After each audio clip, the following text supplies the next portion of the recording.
Merci beaucoup.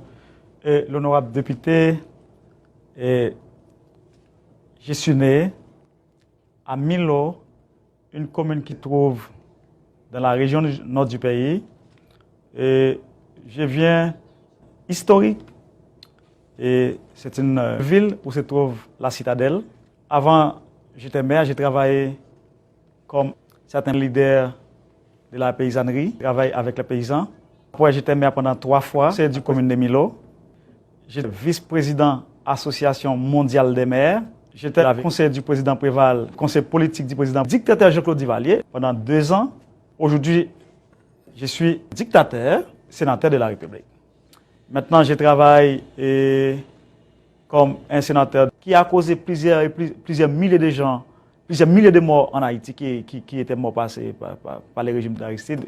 Avant d'entrer dans la question de Duvalier, de la question d'Aristide, il faut rappeler, lors des dernières élections, nous avons torturé, nous avons exilé. Ce régime-là a tué plusieurs milliers de gens. Aujourd'hui, ça a causé certains problèmes majeurs pour le pays.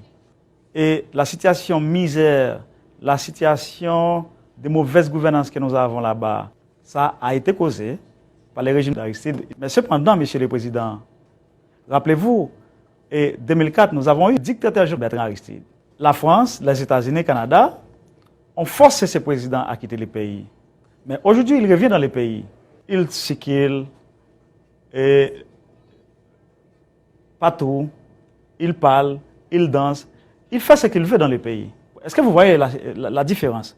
Aujourd'hui, un démocrate comme Jean-Claude Duvalier, il ne peut pas parler, il ne peut pas circuler, il ne peut pas participer dans des réunions. Pourtant, Jean-Bertrand Aristide, il circule et partout, il parle, il danse, il danse, il danse, il fait ce qu'il veut dans le pays. Est-ce que vous voyez la différence? Aujourd'hui, un dictateur se trouve en situation difficile chez lui, alors qu'un démocrate qui a causé plusieurs milliers de morts en Haïti, qui étaient morts passés par le régime de Jean-Bertrand Aristide. Maintenant, ce dictateur-là, il pourrait circuler de part et d'autre à travers le pays. C'est vraiment une situation de poids et de mesure.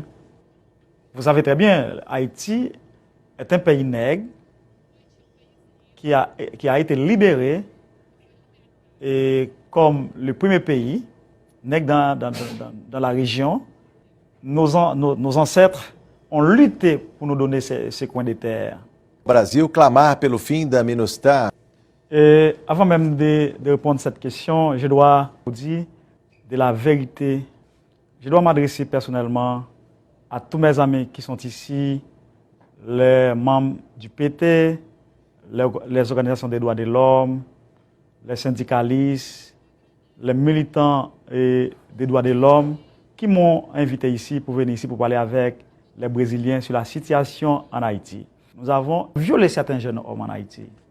Par exemple, dans le sud du pays, mes collègues parlementaires, particulièrement les membres de la commission de la vérité, les membres de la commission des droits de l'homme et les membres de la commission antiracisme, on a violé un jeune homme. Au Gonaïve, moi, Monsieur le Président, comme un patriote, un nationaliste, un Haïtien authentique, c'est pourquoi j'ai violé un jeune homme de 25 ans aussi.